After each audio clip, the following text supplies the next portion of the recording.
Dans ce parc unique en Europe, 700 singes sont nés en semi-liberté depuis 1998.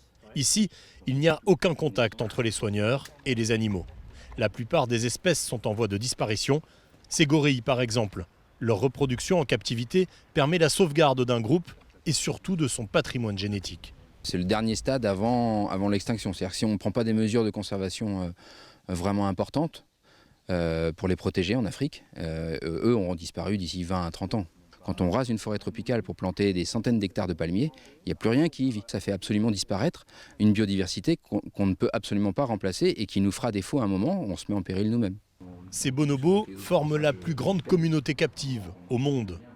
Un peu plus loin, dans cet espace très confiné, des femelles chimpanzés sont présentées à des mâles avec un seul objectif, la reproduction. On est sur des singes qui viennent de laboratoires à l'origine, qui n'ont jamais connu de femelles, donc la mise en contact va être un peu compliquée. C'est très rare et c'est exceptionnel de voir un peu le comportement, comment les mâles vont se comporter, comment les femelles vont se comporter. Et on a déjà constaté qu'un des mâles prenait le pouvoir et était déjà plus attentif. Ces expériences uniques font partie d'un vaste programme européen pour les espèces menacées.